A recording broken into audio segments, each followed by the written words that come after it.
Bon, merci beaucoup de votre invitation. Je vais essayer d'être le plus clair possible. D'abord, vous dire que j'enseigne depuis 2010 le statut comparé de la religion à l'université de Yale, et que c'est cette comparaison, notamment avec l'Amérique, qui m'a permis de mieux comprendre la France. Parce que c'est souvent en sortant de son pays qu'on en voit les particularités. Si on est plongé dans nos propres débats, on est un peu aveuglé par des détails parfois, et on ne comprend pas toujours l'essentiel. Alors, d'abord, et alors, je vais peut-être vous surprendre et vous choquer, mais je suis là pour aussi dire pour les faits comme ils sont. Il faut d'abord dire que s'il y a vraiment un pays dont nous sommes proches, c'est les États-Unis. Nous avons nous appartenons à la même catégorie de régime de statut de la religion, c'est-à-dire un régime de laïcité. C'est-à-dire, ah voilà, je vois des têtes, parce que le président prête serment sur la Bible, alors c'est pas la laïcité? Si, c'est la laïcité, parce que c'est la séparation des églises et de l'État, et c'est le respect de toutes les options spirituelles et égalité de tous les citoyens devant la loi. Et donc ça, c'est la laïcité. Alors après, pourquoi il y a des différences? Mais il y a des différences. Chez eux, voilà, je reviendrai là-dessus. Mais chez eux, la marque de la séparation des églises et de l'État n'est pas au même endroit chez eux et chez nous. Mais elle existe. Pas au même endroit. On y reviendra. Alors la première chose que je voudrais dire, c'est que quand Aristide Briand travaille entre 1903 et 1905 sur le rapport de cette commission spéciale qui s'est constituée à la Chambre des députés pour rompre avec le régime du Concordat qui fonctionnait avec le financement, l'organisation et l'organisation d'une relation spéciale entre l'Église catholique et l'État, la France se plaçant dans le lien spirituel avec le catholicisme et payant le salaire des ecclésiastiques et l'entretien des lieux de culte.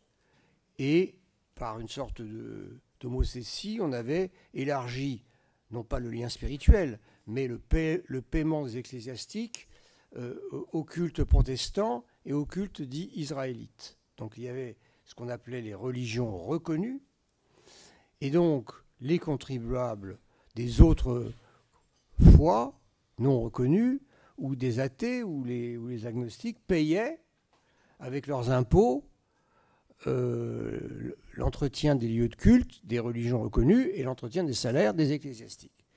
Voilà, ça c'était le régime du Concordat. Mais, je vous le rappelle, il y avait déjà eu la Révolution française et la Déclaration des droits de l'homme et du citoyen qui reconnaissait la liberté d'opinion, y compris religieuse. Et donc là, je vais amener une première distinction qui est pour moi absolument fondamentale et qui est parfois l'objet de confusion dans les enseignements. C'est qu'il faut distinguer le régime de laïcité qui touche à l'organisation des cultes et des croyances et de l'expression et leur expression du régime de l'opinion. Samuel Paty, ce n'est pas une affaire de laïcité, c'est une affaire de liberté d'expression. Et je dirais, si vous avez une chose à retenir, en matière... Alors, il y a un lien entre les deux, c'est que dans les deux régimes se sont séparés de la régulation religieuse, on y reviendra.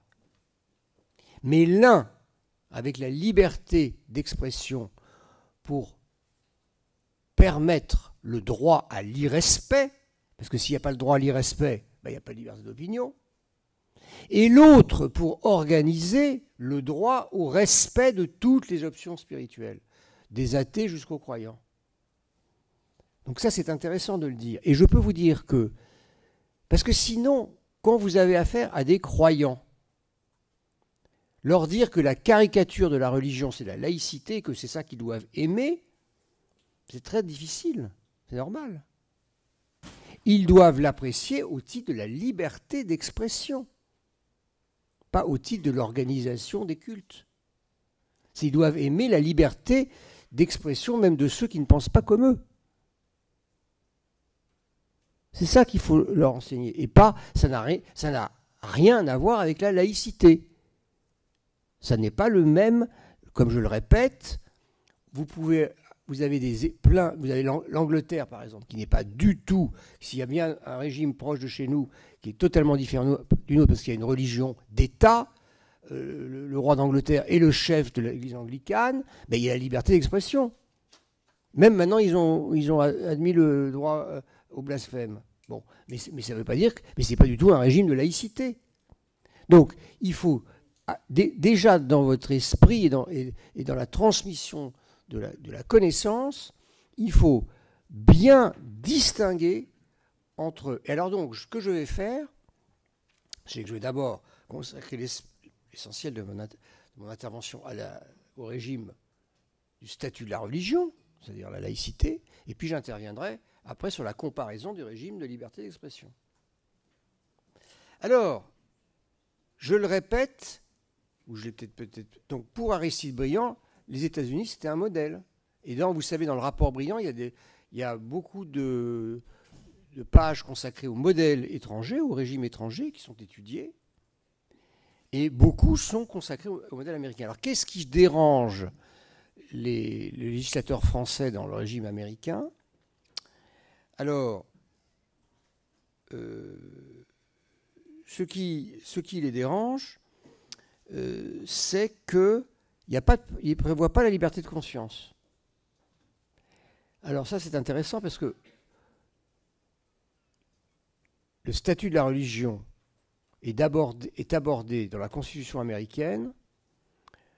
Dans le texte de la Constitution, il n'y a qu'un passage qui dit que vous n'avez pas le droit, quand on recrute des fonctionnaires, de faire des tests sur leur religion, de leur demander à quelle religion ils appartiennent. Donc une sorte de neutralité. La première dimension de la neutralité, c'est pour le recrutement des fonctionnaires. C'est la seule mention dans le texte même de la Constitution. Mais il y a eu le vote quelques années plus tard, quelques années après l'adoption de la Constitution, d'amendements, et notamment le premier amendement, qui garantit à la fois la liberté d'expression et aussi le fait qu'il n'y ait pas, en fait, le premier élément du premier amendement, c'est le fait qu'il n'y ait pas d'église établie, c'est-à-dire pas d'église officielle, donc la séparation, la neutralité de l'État, et le fait qu'il y ait la liberté d'exercice de la religion. Voilà. Dans les premières versions de ce premier amendement, il y avait marqué la liberté de conscience. Elle disparaît, personne ne sait pourquoi, dans le texte final.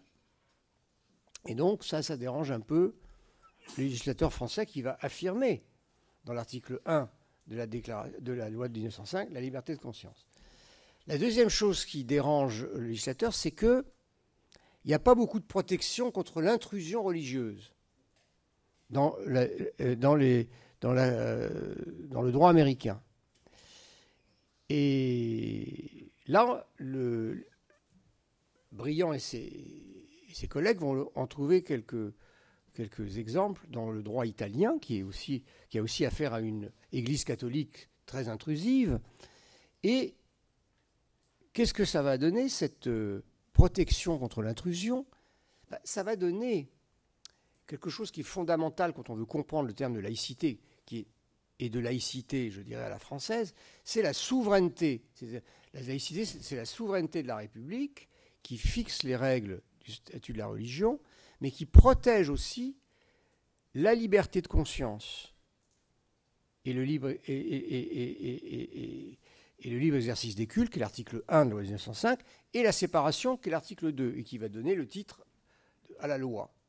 Alors, comment c'est protégé? Parce que ça, c'est très bien débattu et expliqué par les conseillers d'Aristide Briand. Vous savez, Clémenceau disait sur Aristide Briand, il ne sait rien, mais il comprend tout. Et sur Poincaré, c'était l'inverse, il sait tout, mais il ne comprend rien. Bon. On en connaît des comme ça. Bon. Bon. Et Briand, qui était très intelligent, s'était entouré des meilleurs juristes. Ce n'est pas lui qui connaissait le droit, mais il avait pris des très très bons juristes. Il avait pris 2 conseillers d'État, et il y en a un qui fait un livre sur la laïcité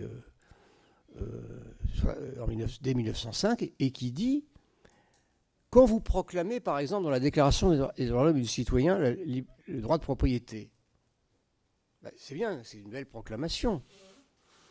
Mais si vous ne prévoyez pas des mesures en cas d'occupation de votre propriété, ben c'est une proclamation qui n'a aucun effet. Eh bien, je dirais qu'on a souvent tendance, quand on parle de la laïcité, à lire les articles 1 et 2 de la loi et puis à s'arrêter là. Mais une fois qu'on a dit qu'il y avait la liberté de conscience, l'exercice des cultes, qu'est-ce qui se passe quand il y a violation de la liberté de conscience? Quand, par exemple, il y a des pressions religieuses sur les individus, soit pour les contraindre à porter des signes religieux ou au contraire les en empêcher quand ils ont le souhait de le porter. Ben, il y a un article 31 dans la loi 1905 qui nous vient du code pénal, qui est sorti du code pénal pour être mis dans la loi qui prévoit des pénalités jusqu'à la prison en cas de pression sur des individus. Et il y avait une telle méconnaissance de ce dispositif que dans la loi Blanquer, on a mis un article pour punir des pressions dans le cadre scolaire qui sont avec des punitions moins sévères que les pressions qu'on met dans le cadre général qui s'applique aussi au cadre scolaire, puisque le code pénal s'applique aussi à l'école. Et ça, c'était parce qu'il y avait une méconnaissance de ce dispositif qui est absolument fondamental et qui était l'un des questionnements de Briand quand il regarde, ou de ses collaborateurs, quand il regarde le système américain. Et alors, de même, pour la protection de la séparation. Je suis à Toulouse avec vous aujourd'hui. Je crois qu'il y a eu une affaire récemment d'un imam de Toulouse qui avait dit mort aux Juifs en disant ça fait partie d'un texte religieux. Eh bien, il a été l'objet d'une procédure devant les tribunaux. Eh bien, ni le procureur, ni les associations parties civiles n'ont utilisé l'article 35 de la loi de 1905 qui dit que tout appel à la violence contre d'autres citoyens, parlant de la citoyenneté, est punissable de peine d'amende ou de prison, et ça aurait été peut-être pas mal. Alors, je vais citer, parce que j'aime bien citer ce paragraphe du rapport Briand, c'était des dispositions pénales plus sévères que le droit commun. Pourquoi? Donc pour les ministres du culte qui appellent à la violence contre d'autres citoyens et qui ne peuvent pas prétendre que c'est dans un texte religieux, ben ils n'ont qu'à choisir d'autres textes pour faire leur sermon. Il y en a plein de textes religieux. Donc c'est un prétexte. Il n'a pas le droit, du point de vue de la loi de 1905, de faire ce type de lecture. Et qu'est-ce que disait Briand? Les dispositions plus sévères sont nécessaires car il est impossible de traiter sur le pied de l'égalité quand il s'agit de l'exercice du droit de la parole, le prêtre dans sa chaire et le simple citoyen dans une tribune de réunion publique. Le lieu, les circonstances du délit, l'autorité morale de celui qui le commet sont des éléments dont il est impossible de ne pas tenir compte. Aucune assimilation n'est à faire entre la portée, les conséquences d'un discours de réunion publique, où toutes les opinions sont le plus souvent en présence, où on est habitué à faire la part des exagérations, où la contradiction est toujours possible et offre des garanties de mise au point, et celle d'un sermon prononcé par un ministre du culte devant des auditeurs livrés inertes et sans défense, par la croyance ou la superstition aux suggestions d'une parole qui tient sa force des siècles et n'a jamais été affaiblie par la controverse. Donc c'est bien dit. Bon, donc ce sont ces dispositions-là qui sont toujours dans la loi de 1905, qui ont été renforcées dans la dernière loi séparatiste. Non pas que leur renforcement ait été prévu, mais c'est que mon livre est sorti au moment où le débat avait lieu et qu'ils ont été pris au piège de leur ignorance. Donc ils ont été obligés de rétablir l'article 35 qui avait été supprimé en première lecture à l'Assemblée et de renforcer les pénalités afférentes à cet article. Voilà. Donc ça, c'est quand même quelque chose que Briand voit déjà et signale comme différence avec le régime américain. Alors, ce qui est intéressant, donc, et alors, dernière chose qui n'est pas dans le régime américain, et qui d'ailleurs leur pose un énorme problème du point de vue du droit, et ça va concerner aussi l'école, c'est que le droit américain n'a pas prévu d'exception à la séparation et à la suppression des subventions publiques pour les aumôneries.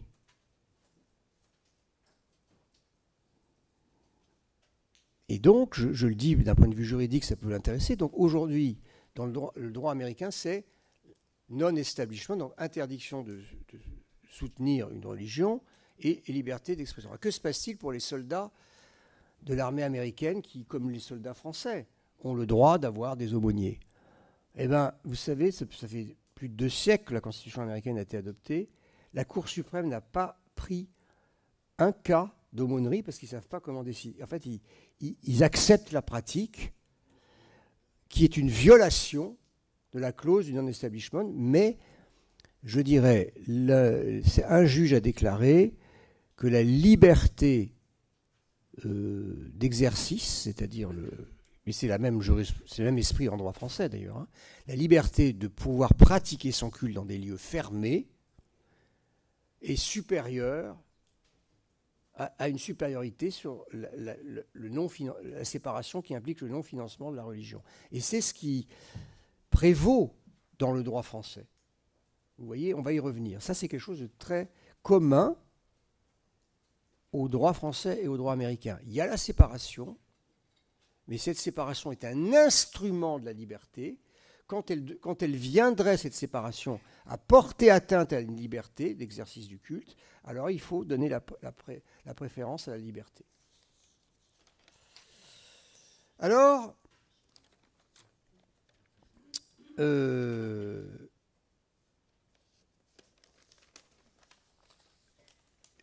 y a aussi une très grande différence, et c'est là que je vais commencer mon développement un peu plus précis sur les États-Unis, c'est que la Constitution américaine s'applique pendant plus d'1 siècle et demi qu'à l'État fédéral. C'est-à-dire que le fait qu'il n'y ait pas d'église établie ne s'applique pas au niveau des États, jusque les alentours de la Seconde Guerre mondiale. La suppression du soutien de les religions établies, c'est 1947 au niveau des États. Ça veut dire quoi?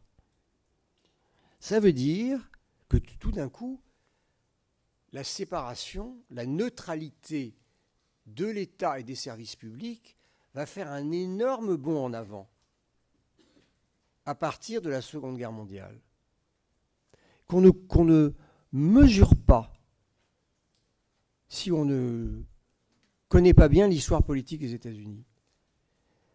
Quand la Cour suprême en 1947, dans un cas très intéressant, parce que c'est un cas qui s'appelle Everson versus Board of Education. Alors, je pourrais vous donner la référence d'un article, pour ceux qui lisent l'anglais, que j'ai fait, qui fait une sorte de synthèse du droit américain, et qui, vous permettrait de suivre l'histoire de la jurisprudence, qui est accessible sur le net. Bon. Ce cas est très intéressant, parce qu'il s'agissait de savoir si des enfants qui vont dans une école catholique peuvent bénéficier du service public du bus municipal pour être amené à l'école catholique.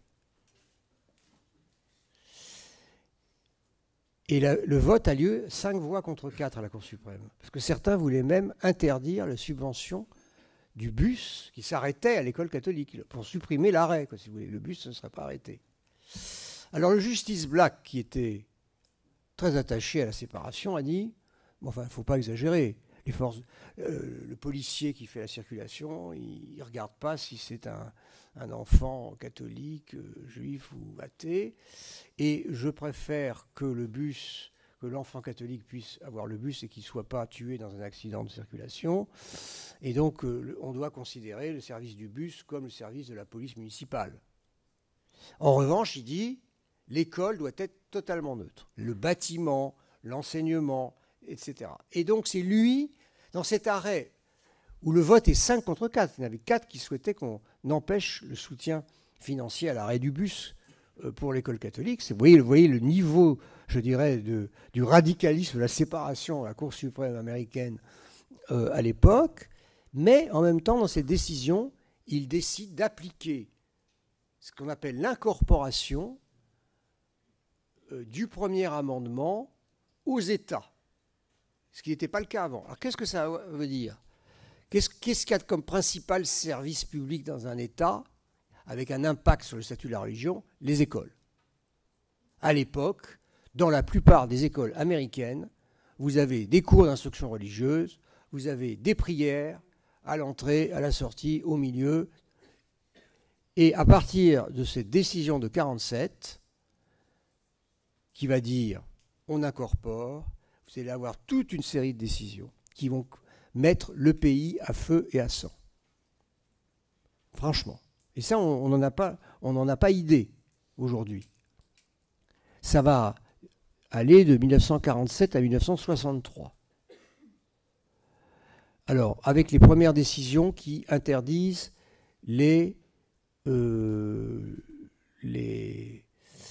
cours d'enseignement religieux dans les bâtiments scolaires, sous le prétexte, sous la justification que ça donne une autorité à la personne religieuse qui fait le cours, par exemple depuis la salle, comme s'il était un enseignant, et c'est inacceptable. Et donc, hop, il doit faire ça dehors, pas dans l'école. Ça passe sans trop de controverse. Ce qui va mettre le pays vraiment au bord de la crise constitutionnelle, c'est l'interdiction des prières dans les écoles, avec une première décision, justement le juge Black, qui là, comme c'est dans l'intérieur de l'école, il applique sa conception de l'espace distinct, qui est très proche de la nôtre. Et donc là, l'Amérique se rapproche de nous, avec l'espace scolaire qui doit, du point de vue de la présence religieuse, être neutre, et complètement neutre. Il y a même l'interdiction du financement. Enfin, voilà, il y a une sorte de neutralisation de l'espace scolaire qui est une révolution. Parce que ça va dans l'Alabama, en Louisiane, partout. Et vous avez probablement, on me dit, il y a encore des États où on ne respecte pas les décisions de la Cour suprême, et personne ne va les regarder. Vous voyez ? Donc, ça, c'est quelque chose de très important. Et on n'a pas en tête à quel point. Et alors, il y a des tentatives de renversement de jurisprudence, ce qui est très intéressant avec les États-Unis. C'est pour ça, quand on dit le modèle américain, vous voyez, ils ont eu la même constitution depuis l'origine, et il y a plein de cours suprêmes différentes avec des évolutions. Alors, je dirais qu'il y a une première partie de l'histoire américaine où les dispositions sont juste au niveau fédéral, c'est-à-dire que ça n'a pas beaucoup d'impact dans le pays. Il y a la révolution de la Seconde Guerre mondiale avec cette première révolution de l'incorporation des 2 clauses du First Amendment dans les États, et avec le principal impact sur l'école. Il y a un autre impact sur l'école, qui précède d'ailleurs celui dont je vous ai parlé. C'est une affaire extraordinaire qui va faire amener le retour de la liberté de conscience dans la jurisprudence. Alors, que se passe-t-il? En 1940, il y a des enfants témoins de Jéhovah qui refusent de faire, alors ça c'est pas une prière, mais c'est le Pledge of Allegiance. Tous les enfants, dans beaucoup d'écoles toujours, et le matin en arrivant, ils prêtent allégeance au pays. Vous voyez que chez nous, on n'est pas très demandeur, hein. Bon, on n'est pas très exigeant de ce point de vue-là. Tous les enfants prêtent allégeance, Pledge of Allegiance, à la patrie, devant le drapeau. Bon, et ces enfants disent au nom de ma religion, je ne peux pas. Alors la Cour suprême décide qu'ils sont obligés. En plus, on est en 1940, 41, la guerre est là. Voilà. Et alors là, il y a des incidents très graves qui se produisent dans le pays. Il y a des enfants témoins de Jéhovah qui sont agressés par des patriotes qui disent vous n'êtes pas, voilà, vous refusez le soutien aux États-Unis. Et ça choque énormément les consciences, je dirais, Roosevelt lui-même, qui décide de faire des nominations à la Cour suprême pour faire renverser la décision. Et comment, sur quelle base juridique on peut la renverser? Ça n'est pas, on ne leur impose pas, c'est pas une attaque contre la liberté religieuse, puisque on ne leur impose pas une déclaration religieuse. C'est une attaque contre leur conscience. Ils ne peuvent pas, au nom de leur conscience, faire cette déclaration d'allégeance. Et alors la Cour suprême va déclarer, dans une arrêt absolument incroyable, que la liberté de conscience est tellement absolue que c'est pour ça qu'elle n'est pas dans la Constitution. Que dans la Constitution, il y a des libertés qu'on met en balance avec d'autres. Et que donc, la liberté de conscience est au fondement de toutes les libertés garanties par le premier amendement. Ça sera plus tard. Que c'est là la source. C'est la source de toutes les libertés. Vous voyez la créativité juridictionnelle. Pour dire, voilà, ça n'a pas été mis parce qu'il y a des choses qu'on ne met pas, c'est même pas la peine de les mettre. Ça va de soi. Et donc, là, du coup, il y a un double rapprochement avec la France, avec la liberté de conscience, avec la séparation et le fait que le service public scolaire devient, je dirais, neutre du point de vue de la présence du religieux. Donc on a un droit américain.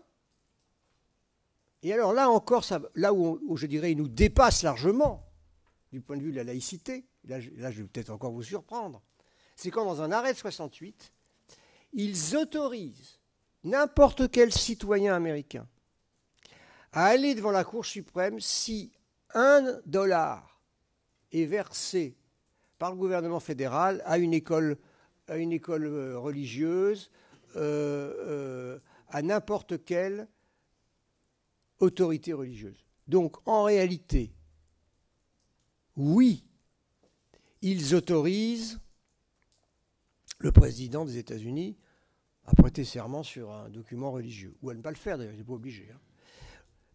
Oui, ils autorisent plus récemment des prières avant un conseil municipal. Et ça, c'est une logique qui est différente de la nôtre, parce qu'ils disent, autant les enfants, il ne faut pas toucher par des pressions, par des incitations religieuses à la construction de leur conscience. Autant quand vous êtes adulte, vous pouvez faire face à des choses qui vous sont désagréables. Vous n'aimez pas la prière avant le conseil municipal, eh bien vous n'y assistez pas, vous faites votre courrier, vous faites autre chose. Ça n'est pas une obligation. Vous êtes adulte, vous devez, en tant qu'adulte, vous devez être à même de faire face à des choses désagréables qui ne vous plaisent pas. Voilà. Et l'argument pour lequel... Alors, ils ne sont pas d'accord tous entre... Certains disent qu'il faut que les espaces politiques soient neutres. Mais les autres disent, au moment où on vote le premier amendement, le Congrès faisait des prières et ils n'ont pas supprimé les prières. Donc ils n'ont pas pensé alors que c'était fédéral, que le vote du premier amendement et le non-establishment impliquaient la suppression des prières au Parlement. Donc, c'est pas comme ça qu'il faut interpréter le... Voilà, c'est comme ça, je dirais. Mais en revanche, quand on se compare, nous, avec les États-Unis, regardez notre situation, combien d'argent on donne, combien de milliards d'euros sont versés pour l'entretien des églises, le financement des écoles privées sous contrat, etc. Chez eux, il y a une bataille pour que le financement des écoles privées sous contrat soit autorisé. Mais pour l'instant, c'est pas, la bataille a toujours lieu. Et donc là, en tout cas dans les années 60-70, le signe, la marque de la séparation laïque aux États-Unis, c'est pas d'argent à la religion. Et cette dimension d'argent est au cœur de l'origine même de la séparation américaine. C'est-à-dire que l'idée pour eux que vous puissiez, en tant que contribuable, payer pour l'entretien d'un culte, c'était considéré comme portant atteinte à votre conscience. Et cet argent va continuer à organiser, je dirais, leur relation à la régulation de la religion par le vote en 1959 d'un amendement dit Johnson, de Lyndon Johnson, qui va être président des États-Unis, qui dit que si une autorité religieuse se mêle de politique dans une campagne électorale appelant à voter pour tel ou tel candidat, son Église perdra le statut fiscal qui lui permet de ne pas payer d'impôts, etc. Donc vous voyez, ce n'est pas comme chez nous la pénalité pénale, une punition pénale, c'est une punition fiscale. Donc l'argent, la marque de la séparation, la punition pour la violation de la séparation, c'est monétaire. Donc, vous voyez, il ne faut pas dire ils ne sont pas laïcs. Nous, franchement, quand on regarde le bilan de la loi 1905, l'article 2, on ne le respecte pas. Je veux dire que le fait qu'on ne donne plus d'argent au culte, c'est faux. Donc c'est ça qui est intéressant. Il faut arrêter de... Il ne faut pas vivre dans des représentations fausses. Il y a une histoire compliquée, parce que chez nous, il y a une histoire compliquée aussi. Et donc, nous, on a marqué notre laïcité par là d'où elle venait, c'est-à-dire la nécessité de séparer politiquement l'activité politique et l'activité religieuse. Et chez eux, c'était la partie finance. Voilà. Et donc, c'est tout. La séparation est très stricte chez nous du point de vue politique. Elle l'est beaucoup moins d'un point de vue financier. Et chez eux, elle est encore stricte du point de vue financier. Et elle ne l'est pas trop du point de vue politique. Donc c'est ça qui est intéressant. Et c'est ça qui est assez marquant. Alors d'ailleurs, moi j'avais tendance à dire, je l'ai dit, c'est avec un de mes collègues qu'on avait trouvé cette comparaison par rapport au contexte de création des deux laïcités différentes, c'est que dans le triangle qui crée la relation entre l'individu, le groupe religieux et l'État, chez nous, eu égard à notre histoire, quand il y a incertitude, quand il y a conflit, on a tendance à dire que l'État va protéger l'individu contre la pression du groupe religieux, alors que chez eux, ils vont dire que le groupe religieux va protéger l'individu contre la pression de l'État. Est-ce que c'est clair là jusqu'à présent? Est-ce que c'est bon? Alors, j'en viens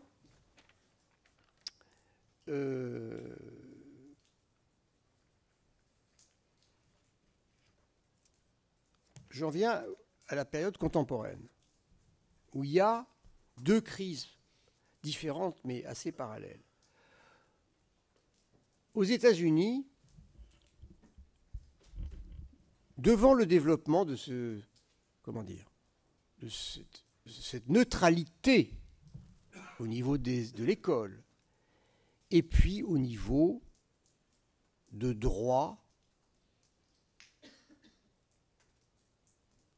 Et je n'ai pas évoqué tout à l'heure une grande différence aussi, fondamentale, qui nous différencie des États-Unis depuis 1905, c'était que, Briand l'avait noté, même s'il y avait l'affirmation de non-establishment, il y avait un contrat moral avec le christianisme, entre les États-Unis et le christianisme. Et la loi de 1905 rompt le lien spirituel. La loi de 1905 ne fait pas que dire on ne paye plus les salaires des ecclésiastiques catholiques, protestants et israélites, ni leur lieu de culte, ça c'est autre chose. On a eu la loi de 1905 rompt le lien spirituel. L'État se déclare non pas anti-religieux, mais a-religieux. Chez eux, non. Le lien spirituel existe. Mais beaucoup de chrétiens américains ont considéré qu'avec la reconnaissance de l'avortement, d'abord, mais surtout, alors là je le dis, c'est écrit dans l'opinion dissidente du Chief Justice Roberts, au moment de la reconnaissance du mariage homosexuel, il considère que le contrat moral entre les États-Unis et le christianisme a été rompu. Et que donc la révolte au niveau des États est légitime. La révolte chrétienne. Et c'est ce qui est en cours actuellement. Alors, ça se traduit comment? Ça se traduit par des demandes d'exemption du droit commun. La première, après le vote sur le mariage homosexuel, il y a une fonctionnaire d'un État qui a dit « je demande le droit, enfin on en a eu chez nous aussi, mais de ne pas pratiquer le mariage ». Ça lui a été refusé. Mais en revanche, vous avez maintenant des décisions absolument incroyables. Vous avez des pâtissiers qui refusent de faire un gâteau pour un mariage homosexuel. Et donc le couple porte plainte pour discrimination et la Cour suprême a déclaré que la liberté de conscience du pâtissier prévaut sur la discrimination. Vous avez eu alors l'exemption, du point de vue scolaire, ça date d'avant. C'est très intéressant, c'est une décision exceptionnellement remarquable. Il s'appelle Wisconsin versus Yoder. Alors qu'est-ce qui se passe? C'est des parents amish qui enlèvent leurs enfants de l'école quand ils arrivent en seconde ou première, pour pouvoir les maintenir dans la religion, pour qu'ils n'aillent pas dans un métier, je dirais, laïque. Alors l'État du Wisconsin porte plainte contre ses parents pour violation de la loi laïque de l'État, qui implique l'obligation scolaire jusqu'à 16 ans, je sais pas, comme chez nous. Bon. Et les parents les ont fait quitter l'école à 14 ou 15 ans. Et alors là, j'emmène toujours mes étudiants dans les archives de cette décision parce que c'est passionnant. Au départ, les juges sont unanimes pour dire les parents ont le droit. Mais à un moment, il y a un juge qui, dans le débat, dit mais est-ce qu'on a demandé l'avis des jeunes? Après tout, c'est quand même eux leur avenir. S'il y en a une qui veut devenir astronaute ou médecin, etc., c'est quand même pas aux parents de décider. Ils n'ont pas 3 ans. Ils ont 14 ans. On leur demande leur avis sur quand leurs parents divorcent, sur où est-ce qu'ils veulent, chez qui ils veulent, avec qui ils veulent rester, etc. Et là, c'est même pas leur histoire à eux, c'est l'histoire de leurs parents. Et sur leur propre avenir, on laisse les parents décider pour eux. Alors ça fout un bordel total dans la cour. Et ils trouvent dans les archives du juge de première décision un témoignage d'une des 3 jeunes filles qui étaient dans l'affaire, qui dit qu'elle voulait quitter l'école. Donc, voilà, on est sauvé, elle veut quitter l'école. Non. Mais il y a des opinions dissidentes, concurrentes, qui fait que quand même, on voit que l'opinion de l'enfant quand même peut importer, Mais en tout cas, la Cour décide que oui, pour permettre la reproduction humaine de la religion, son maintien, d'une religion très minoritaire, qui se sent en train de disparaître, on peut faire une exception, une exemption de l'obligation scolaire. Alors ça, c'est des cas qui se sont appliqués au départ à des religions très minoritaires. Et maintenant, ça s'applique aux chrétiens. Donc ça, ce n'est pas une religion minoritaire, c'est une religion majoritaire. Et donc, vous allez avoir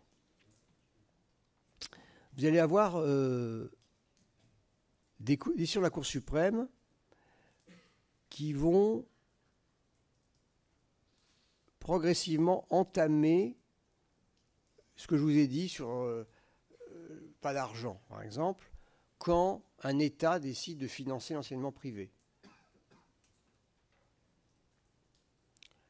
Mais pas l'enseignement religieux privé au nom des décisions précédentes. La Cour suprême dit, mais non, vous ne pouvez pas discriminer contre les... Si vous financez l'enseignement privé, vous devez aussi financer l'enseignement religieux privé. Au moment du Covid, ils avaient décidé de rouvrir les commerces de nourriture ou de coiffeurs, ou je ne sais pas quoi. Bon. Si vous autorisez l'ouverture de certains commerces, vous devez autoriser l'ouverture des églises. Donc vous avez ce qu'on appelle la clause du groupe favori, la clause de la nation la plus favorisée, je dirais, qui est en train de se développer aux États-Unis. Donc il y a progressivement, alors vous avez ce mouvement très compliqué, parce que vous avez une sécularisation de l'espace moral, il n'y a plus la domination chrétienne sur... alors on a vu la décision sur l'avortement, qui a ramené aux États, donc ça c'était une régression. Ce qui fait que vous allez avoir, aujourd'hui aux États-Unis, vous avez des États où il n'y a pas de financement d'écoles privées, où l'avortement est légal, et où vous avez l'impression d'être dans le même régime que la France. Et puis vous avez des États où l'avortement est interdit, où l'école privée religieuse... Enfin, ça, remarquez, alors là... Non, vous êtes dans un régime plus laïque que la France, dans le précédent, parce qu'il n'y a pas de financement d'école privée du tout, religieuse. Et vous avez un grand spectre, parce que la Cour suprême a décidé de laisser libre cours à la diversité des États du point de vue de leur relation à la religion. Alors, pour l'instant, ils n'ont pas accepté le retour des prières à l'école. Ça tenait parce que le juge Kennedy, qui était un conservateur, avait maintenu cette distinction entre les adultes et les enfants. Je ne suis pas sûr que ça tienne dans les mois qui viennent. Vous voyez. Donc, ce qui est intéressant avec le droit américain, c'est que vous pouvez pas... Vous êtes obligé de suivre l'évolution de la jurisprudence. Et avec le même très court amendement, les deux dispositions du premier amendement, vous pouvez avoir une séparation, une neutralité encore plus radicale que la française, comme l'inverse, c'est-à-dire... voilà. Donc, vous ne pouvez pas dire le modèle américain, vous devez dire le modèle américain de telle période. Hein, et alors, donc, mais maintenant, je voudrais quand même dire un mot de la France. Parce que nous avons une autre crise.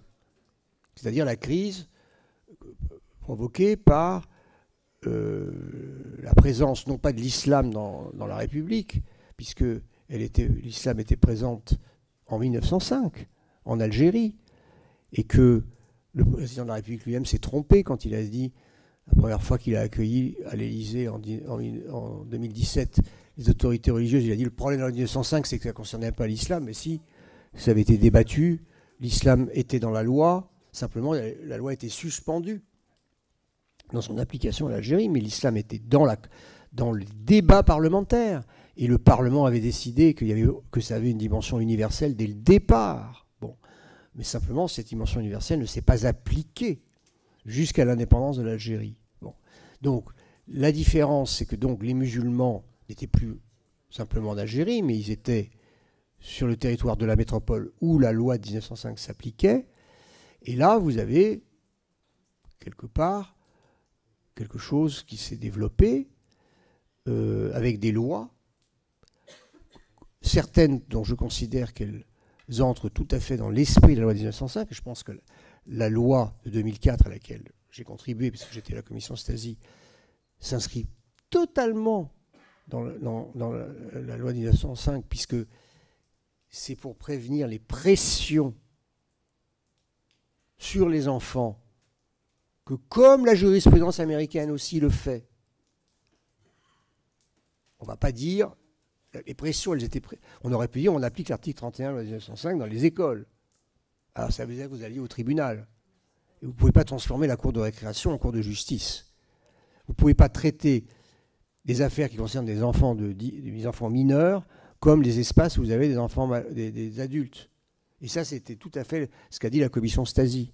Et comme le droit américain, par exemple, va limiter la liberté d'expression dans les écoles, parce que vous avez affaire à des enfants mineurs, vous ne pouvez pas gérer leurs droits de la même manière que les adultes, eh bien, on a pris cette proposition, on a proposé avec la commission Stasi de dire on va prendre l'état d'esprit de la loi 1905, c'est-à-dire la protection contre les pressions, et on va en faire une règle dans l'espace des mineurs. C'est pas pour étendre la neutralité, c'est pour protéger dans un espace mineur cette liberté contre toute pression. Protéger les enfants de pression. Ça, c'était totalement l'esprit de la loi 1905. Et je ferai une distinction avec la loi dite séparatisme, parce que la loi dite séparatisme, en réalité, comme je vous l'ai indiqué tout à l'heure, maintenant, il y a quasiment dans la loi de 1905 corrigée l'esprit de la loi de 1905 d'origine, qui a été renforcé, ou plutôt réactualisé parce que mon livre est intervenu, et qu'il a rappelé quoi, la période 1906-1914, avec quasi-guerre civile et l'intervention des dispositions pénales contre des évêques, des curés, des archevêques et même un cardinal, et que tout d'un coup, ça permettait de répondre à l'affrontement qui existe chez nous, ou qui existait, entre les uns qui disent on ne va pas faire des lois supplémentaires qui vont apparaître comme discriminatoires à l'égard de nos compatriotes de culture musulmane, et d'autres qui disent mais qu'est-ce qu'on fait par rapport au radicalisme violent islamiste? Ben, les dispositions pénales étaient ignorées des deux camps. Or, quand on parlait dans l'amphi Samuel Paty, quand Samuel Paty est décapité, le gouvernement, ayant appris que l'imam de la mosquée de Pantin avait posté sur la page Facebook de la mosquée la vidéo qui a entraîné probablement son assassinat, ferme la mosquée, mais ne poursuit pas l'imam. Il n'a jamais été poursuivi. Jamais. Parce que le gouvernement ne connaissait pas l'article 35 de la loi de 1905. Et que quand il a été interrogé par les deux ministres de l'Intérieur et de la Justice sur cet article, ils ont tous les deux répondu en commission des lois au Sénat que cet article n'avait jamais été appliqué. Dans mon livre, je montre qu'il a été appliqué des centaines de fois. Et donc, là, ça démontrait que ceux qui ont conçu la loi séparatiste ne connaissaient pas les dispositions pénales de la loi. Et donc, comme ils ne les connaissaient pas, ils ont ajouté des dispositions sur le contrôle administratif quelque part, c'est-à-dire la fermeture de mosquées, de lieux de culte, la punition, et qui recrée quelque part une gestion par l'administration des cultes, qui crée des systèmes de réautorisation des associations cultuelles, etc., qui recrée un régime un peu d'administration étatique des cultes, qui était celui avec lequel la loi de 1905 avait voulu rompre. Mais comme la loi de 1905 est toujours là et que les dispositions pénales ont été... Eh bien, en réalité, il y a deux régimes qui vivent dans la même loi maintenant. Et quand on me dit mais qu'est-ce que ça veut dire? Ben, ça veut dire en réalité, et je le dis par rapport à vous qui êtes des collègues, ou des jeunes collègues ou futurs collègues, eh ben, c'est qu'il faut mettre en œuvre, il faut faire vivre le régime de la loi de 1905. Faire vivre le régime de la 1905 d'origine, ça veut dire saisir les procureurs quand il y a des incidents, et pas les préfets. Quand il y a des pressions scolaires, il faut saisir le procureur et pas aller voir le préfet. Parce que là, en plus, du point de vue, quand vous saisissez le procureur et que vous allez dans la justice, le juge écoute toutes les parties. Quand Aristide Briand et Clémenceau allaient devant le juge contre un curé, bah, parfois ils ne gagnaient pas. Alors que quand le préfet décide une fermeture, il n'en a rien à fiche, il perdra peut-être quelques années plus tard devant le tribunal. Mais vous voyez, donc c'est plus juste et c'est ça qu'il faut apprendre aux élèves. Et là, je vais dire quelques mots de conclusion sur la chapitre. Après, je vais avoir un petit paragraphe sur la liberté d'expression. J'ai combien de temps encore? Ça va?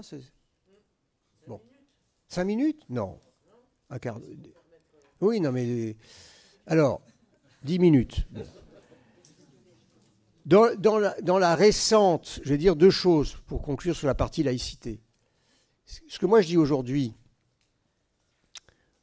aux élèves devant qui je vais souvent parler, c'est que vous avez un régime en France, quand vous êtes par exemple musulman, vous avez un régime de liberté de culte absolument incroyable. Vous pouvez créer votre association cultuelle, quelle que soit la sensibilité de l'islam, chiite, sunnite, ahmadite, tout ce que vous voulez, vous pouvez même créer votre propre sensibilité et créer des associations cultuelles qui sera reconnue, qui aura des discussions fiscales, etc.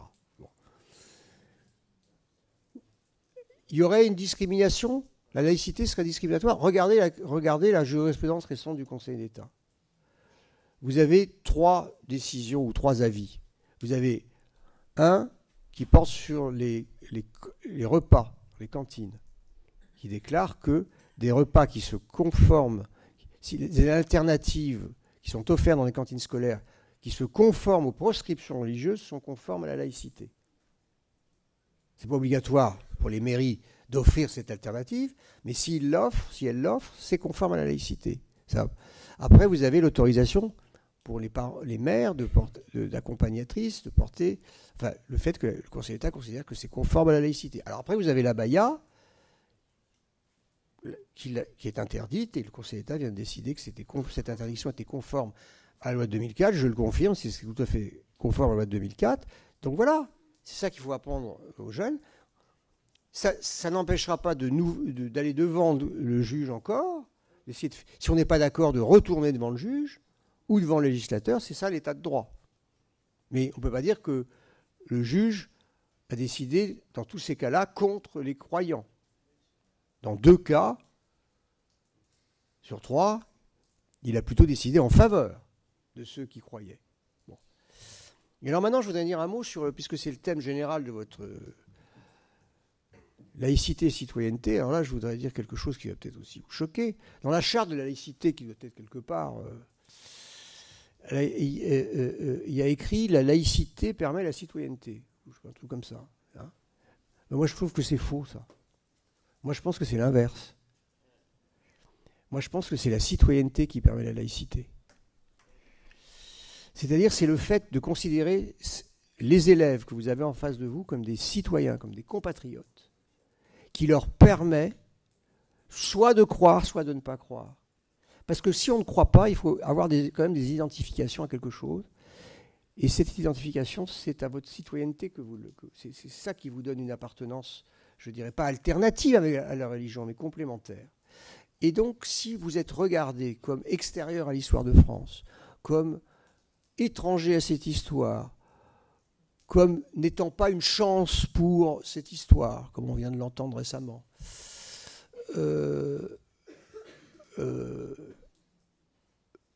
ben vous n'avez plus qu'un seul endroit où vous ressentez une appartenance, c'est la religion.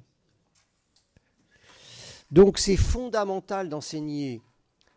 Je sais que les enseignants, ils ont un programme tellement énorme qu'en fait, ils ont le choix, puisqu'ils doivent couper dans le programme. Hein.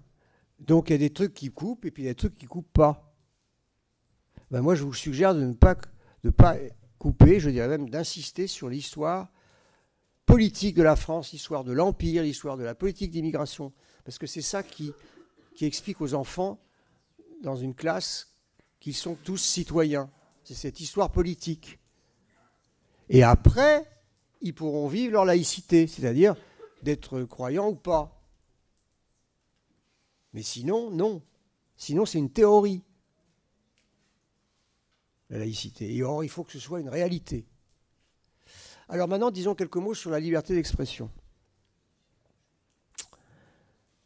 Là encore, nous avons eu des va-et-vient, nous avons déclaré la liberté d'opinion, y compris religieuse, en 1789. Et pourquoi on l'a déclaré? Et ça, moi, je l'enseigne à chaque fois quand je fais un cours, enfin quand je fais une intervention dans les écoles, l'affaire du chevalier de la Barre. Bon, ça, franchement, je ne vais pas vous la raconter dans le détail, je la raconte dans le détail dans mon livre, si vous l'avez oublié, mais racontez les détails aux enfants, aux jeunes. Parce que quand vous racontez les tortures auxquelles il est soumis, avant d'être décapité et son corps mis au bûcher avec le dictionnaire de Voltaire accroché au machin, les gosses en général, et je leur dis voilà d'où vient notre attachement à la liberté d'expression et au fait qu'on ne mêle pas la religion, qu'on autorise de rire comme ce pauvre chevalier de la Barre avait fait. Enfin, en tout cas, il s'était pas prosterné. C'est ça qui lui est arrivé. Et ça nous vient de là. Et si vous voulez rajouter quelque chose, retrouvez le texte qui est facile sur Internet à trouver de Victor Hugo en hommage au 100e anniversaire de la mort de Voltaire, où il reparle de Voltaire et du chevalier de la Barre. Et il faut raconter cette histoire dans le détail et dire que ça vient de là. Alors après, depuis, on a quand même limité cette liberté d'expression quand il y a des attaques contre les personnes eu égard à leur religion, à leur orientation sexuelle, à leur couleur de peau, etc. Donc, ça n'est pas une liberté totale. Et alors les États-Unis, ils disent free speech dans le premier amendement, mais le blasphème, l'abolition du blasphème, ça date de 1952. Oui, c'est récent. C'est toujours la même période. Hein. C'est très intéressant, la période de l'après-guerre. L'arrêt Joseph Bernstein contre Wilson. C'était au sujet d'un film de Roberto Rossellini. Voilà.